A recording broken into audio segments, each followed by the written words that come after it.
गणपति आज पधारो श्री राम जी की धून में, गणपति आज पधारो श्री राम जी की धून में, गणपति आज पधारो श्री राम जी की धून में। नमस्कार, स्वराज एक्सप्रेस के खास प्रोग्राम में आपका स्वागत है और मैं हूं आपके साथ वर्षा। आज गणेश चतुर्थी है और स्वराज एक्सप्रेस की तरफ से आप सभी दर्शकों को गणेश चतुर्थी की शुभकामनाएं। भगवान गणेश को विघ्न हर्ता के रूप में भी जाना जाता है, जिसका अर्थ है सभी बाधाओं को दूर करने वाले। देश भर में यह त्योहार बड़े ही धूमधाम से मनाया जा रहा है। इस दिन लोग घरों में गणपति की स्थापना करते हैं। गणेश चतुर्थी पर लोग बप्पा के वस्त्र से लेकर भोग तक की सारी चीजें उनकी पसंद की लाते हैं ताकि बप्पा को प्रसन्न कर सके। भगवान गणेश की स्थापना से पहले किन बातों का ध्यान रखना चाहिए, देखिए इस खास रिपोर्ट में। गणपति आज पधारो श्री राम जी की धून में, गणपति आज पधारो श्री राम जी की धून में, गणपति आज पधारो श्री राम जी की धून में। विधि विधान से करें भगवान गणेश की पूजा। लाल और पीले रंग के वस्त्र पहने, भगवान गणेश को लगाए दूध, गन्ना और बूंदी के लड्डू का भोग। पूजन के लिए नई मूर्ति का करें इस्तेमाल। भगवान गणेश का महापर्व गणेश चतुर्थी भाद्रपद मास के शुक्ल पक्ष की चतुर्थी तिथि को मनाया जाता है। सभी देवों में प्रथम आराध्य भगवान गणेश की पूजा करने का यह पर्व 10 सितंबर को मनाया जा रहा है। इसी दिन गणपति बप्पा विराजेंगे और अनंत चतुर्दशी के दिन उन्हें विदाई दी जाएगी। पूजा का शुभ मुहूर्त दोपहर 12:17 से शुरू होकर रात 10 बजे तक रहेगा। पूजा के समय ओम गंग गणपति नमः मंत्र का जाप करें। इसके बाद प्रसाद के रूप में मोदक और लड्डू वितरित करें। भगवान गणेश की कृपा से रिद्धि सिद्धि और सुख शांति प्राप्त होती है। गणेश जी की पूजा करते समय किसी भी व्यक्ति को नीले और काले रंग के कपड़े नहीं पहनने चाहिए। ऐसे में लाल और पीले रंग के कपड़े पहनना शुभ होता है। इतना ही नहीं, गणेश चतुर्थी के दिन चंद्रमा के दर्शन नहीं करने चाहिए। यदि भूलवश ऐसा हो जाए तो जमीन से एक पत्थर का टुकड़ा उठाकर पीछे की तरफ फेंक दें। भगवान गणेश की पूजा के लिए मूर्ति, पानी का बर्तन, पंचामृत, लाल कपड़ा, रोली, अक्षत, कलावा, जनेऊ, इलायची, नारियल, चांदी का वर्क, सुपारी, लौंग, पंचमेवा, घी, कपूर, चौकी और गंगा जल का उपयोग करें। गणेश जी की पूजा करते समय दूध, गन्ना और बूंदी के लड्डू का भोग लगाएं। मूर्ति खरीदते समय ध्यान रखें कि उनकी सूंड दाएं तरफ मुड़ी होनी चाहिए। इससे धन और वैभव की प्राप्ति होती है। पूजन में तुलसी के पत्ते नहीं चढ़ाने चाहिए।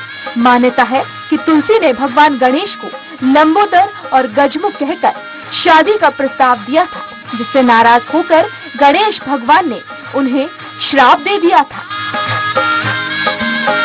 भगवान गणेश की पूजा में नई मूर्ति का इस्तेमाल करें और पुरानी मूर्ति को विसर्जित कर दें। घर में गणेश भगवान की 2 मूर्तियां नहीं रखनी चाहिए। सफेद मदार की जड़ या फिर मिट्टी से बने गणेश मूर्ति को पूजा के लिए शुभ माना जाता है। यही नहीं, आप सोना, चांदी और तांबे से बनी गणेश मूर्ति की भी स्थापना कर सकते हैं। प्लास्टर ऑफ पेरिस या किसी अन्य मटेरियल से बनी मूर्ति को पूजा में रखना अशुभ माना जाता है। इसके अलावा भगवान गणेश की मूर्ति के पास अगर अंधेरा हो तो ऐसे में उनके दर्शन नहीं करने चाहिए। अंधेरे में भगवान गणेश के दर्शन करना अशुभ माना जाता है। वाममुखी गणपति की मूर्ति घर लाएंगे तो उन्हें प्रसन्न करना आसान होता है। दरअसल गणेश जी की बाईं ओर वाली सूंड को वाममुखी गणपति कहा जाता है। कहते हैं वाममुखी गणपति की पूजा करना आसान होता है, जबकि दाईं ओर सूंड वाले गणपति की पूजा के लिए विशेष नियमों का पालन करना पड़ता है। वहीं ऑफिस के लिए खड़े हुए बप्पा ज्यादा शुभ रहेंगे। कहते हैं ऐसी प्रतिमा के पूजन से सफलता और तरक्की मिलती है। अनंत चतुर्दशी पर भगवान गणेश को विदाई दी जाती है। विदाई के दिन लोग भगवान गणेश से अगले साल लौटने की दुआ करते हैं। पंचांग के अनुसार इस साल अनंत चतुर्दशी 19 सितंबर को है। इस दिन गणपति बप्पा को विदाई दी जाएगी। Bureau report, Swaraj express.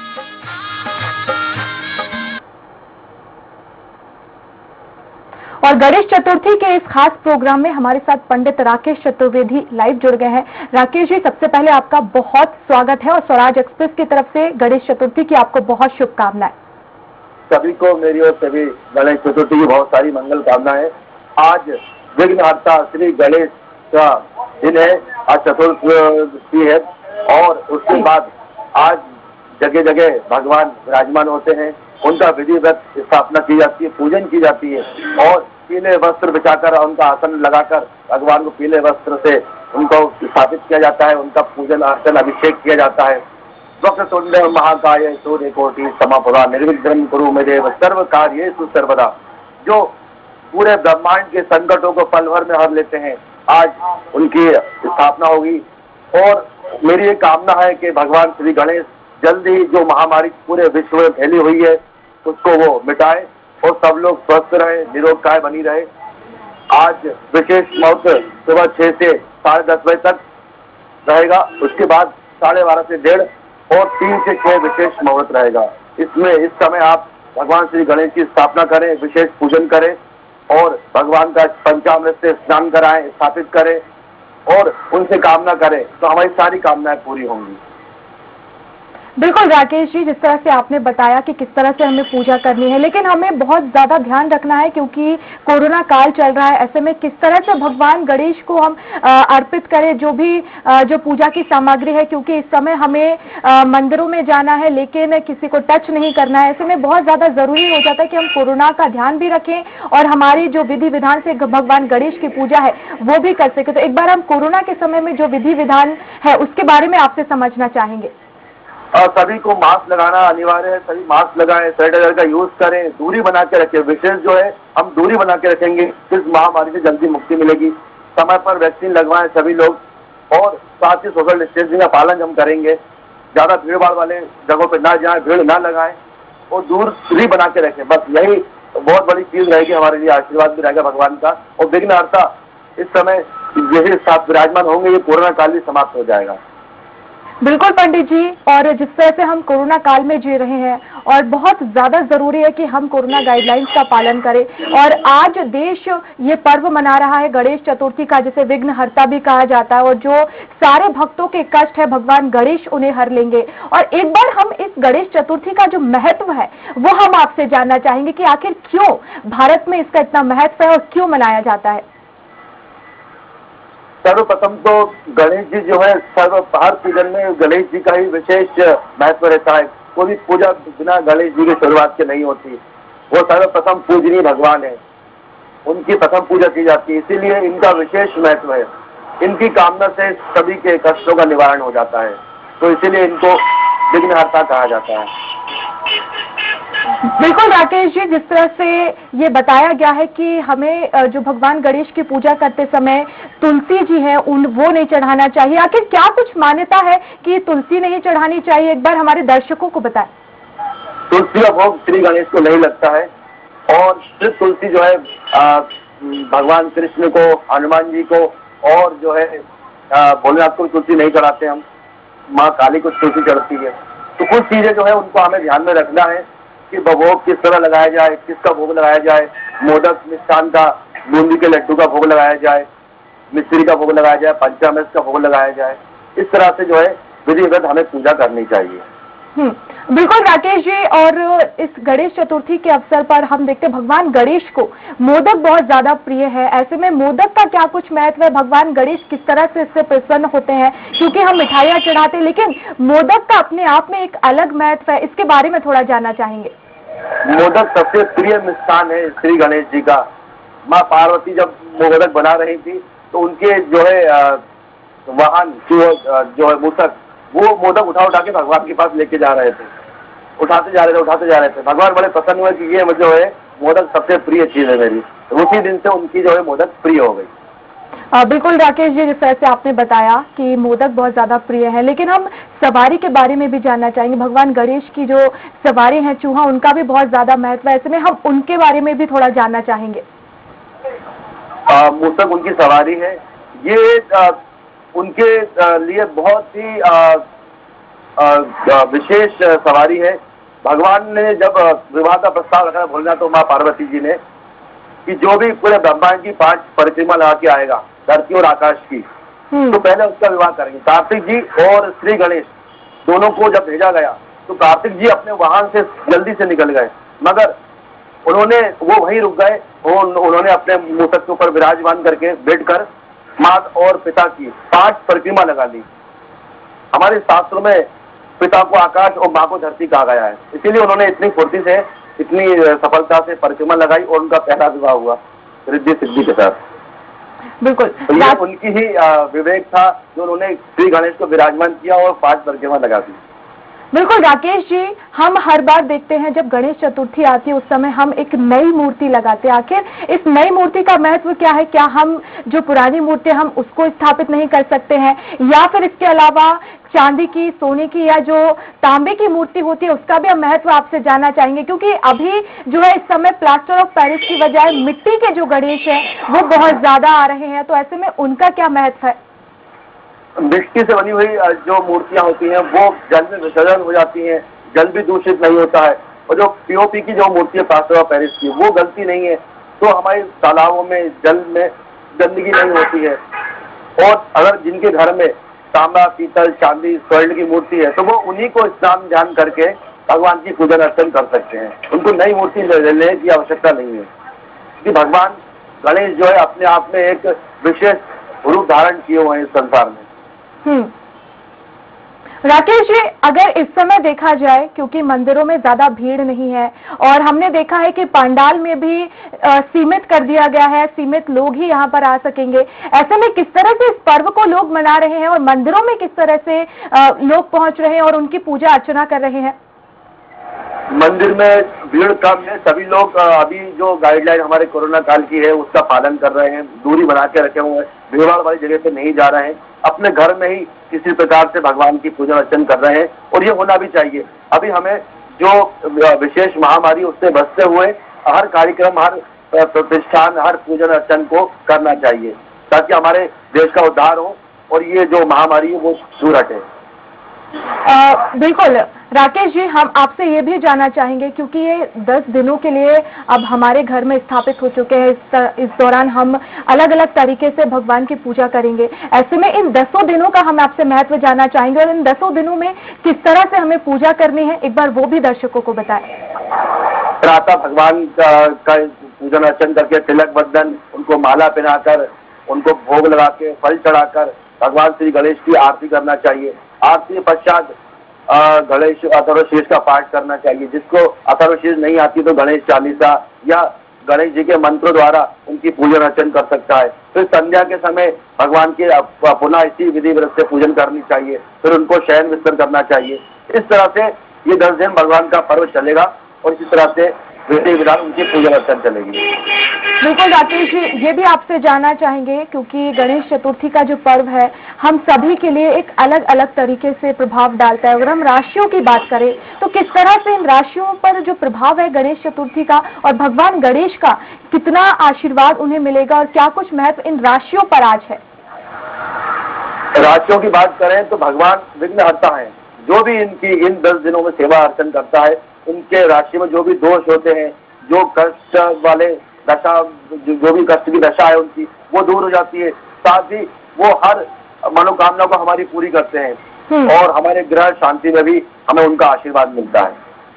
बिल्कुल राकेश जी, एक मान्यता ये भी है कि गणेश चतुर्थी के दिन जो चंद्रमा है उनका दर्शन नहीं करना चाहिए, ऐसे में क्या इससे जुड़ा मिथ है? आप एक बार हमारे भक्त जो है, जो देख रहे हैं, जो दर्शक देख रहे हैं, उन्हें बताएं कि आखिर क्या चंद्रमा के दर्शन इस दिन नहीं करने चाहिए, और अगर गलती से पंडित जी कर भी लिए हैं तो क्या कुछ बाद में इसके बारे में उपाय है? वैसे तो दर्शन नहीं करना चाहिए, यदि अगर हम कर लेते हैं तो भगवान भोलेनाथ को का स्मरण करके हम इस दोष से मुक्ति पा सकते हैं। जी। क्योंकि उनके माथे पर चंद्रमा विराजमान है, अर्धचंद्र जो है भगवान भोलेनाथ के विराजमान है। जब हम उनका स्मरण करेंगे तो हमें इस दोष से मुक्ति मिल जाएगी। बिल्कुल राकेश जी, और आपसे ये भी जानना चाहेंगे इन 10 दिनों में हम लोग कैसे जो दर्शक है वो पूजा करेंगे, क्योंकि 10 दिनों का अलग अलग महत्व होता है, और ऐसे में हमें क्या अलग अलग पूजा की जो सामग्री है उनका उपयोग करना है, किस तरह से ये जो पूजा है वो करेंगे इन 10 दिनों में अलग अलग तरीके से। हाँ जी, भगवान को प्रतिदिन नए वस्त्र पहनाना चाहिए। आज शुक्रवार है तो उनको पिंक कलर का वस्त्र पहनाना चाहिए, गुलाबी रंग का वस्त्र।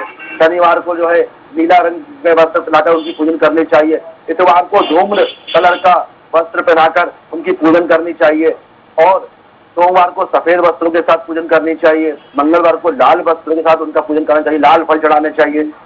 और बुधवार को हरे वस्त्रों के साथ पूजन करनी चाहिए। गुरुवार को पीले वस्त्रों के साथ पूजन करनी चाहिए। तो ऐसे बहुत सारे विधान है हमारे शास्त्रों में, कई विधान है। हम जितना अंदर गहराई में जाएंगे हमें उतने विधान और उतनी चीजें हमारे सामने आती जाएंगी।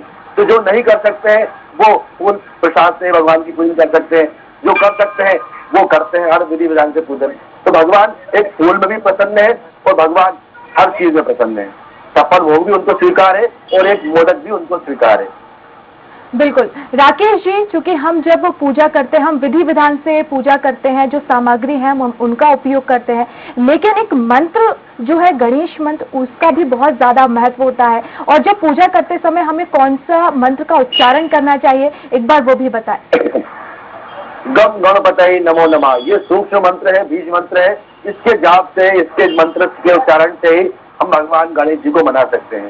सभी तो बड़े मंत्रों का उच्चारण नहीं कर पाते, संस्कृत कठिन होती है। तो जो कर सकते हैं वो पाठ कर लेते हैं, तो जो नहीं कर पाते उनके लिए ओम गम गणपतये नमो नमः मंत्र विशेष लाभकारी है।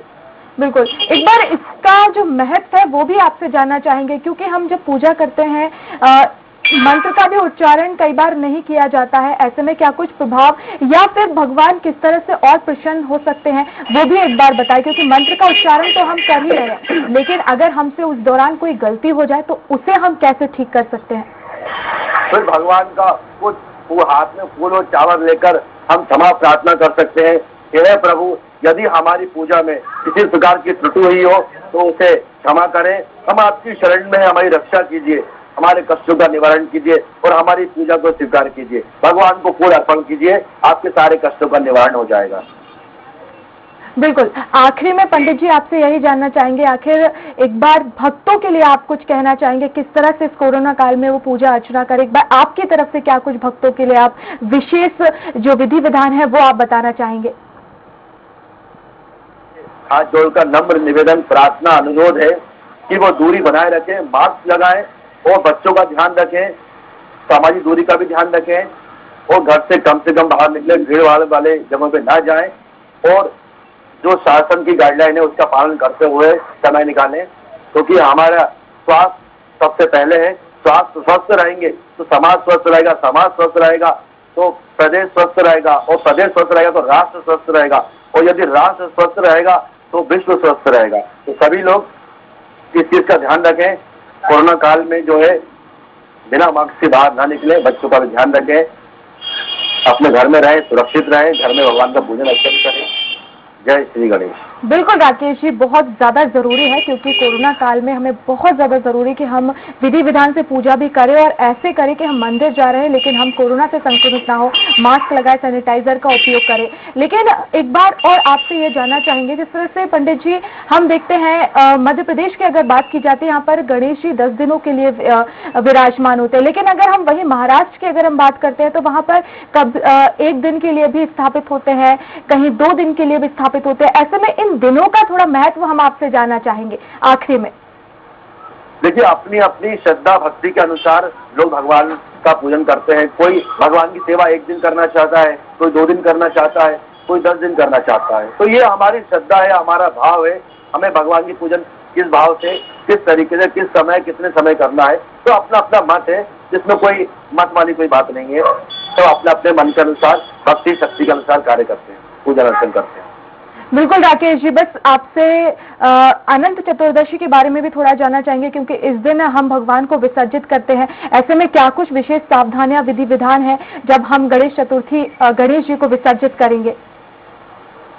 अनंत चतुर्दशी के दिन भगवान का विसर्जन शुरू हो जाता है। तो भगवान का पूजन अर्चन करके, उसके बाद उनका हवन पूजन इत्यादि करके उनको आसन से उठाया जाता है और फिर उनको जलाशय में विसर्जन किया जाता है। तो समय का ध्यान रखते हुए, कोरोना काल का ध्यान रखते हुए ये सब चीजें हमें करनी है। ध्यान रखना है कोरोना का भी और हमारे अपने स्वास्थ्य का भी ध्यान रखना है। बिल्कुल, बहुत शुक्रिया राकेश जी हमसे जुड़ने के लिए और भगवान गणेश की किस तरह से पूजा करें पूरा विधि विधान हमें बताने के लिए आपका बहुत शुक्रिया, बहुत शुक्रिया। और इसी के साथ हमारे इस खास पेशकश में फिलहाल इतना ही। खबरें लगातार जारी है, बने रहिए स्वराज एक्सप्रेस के साथ। नमस्कार। आज पधारो श्री राम जी की धून में, गणपति आज पधारो श्री राम जी की धून में, गणपति आज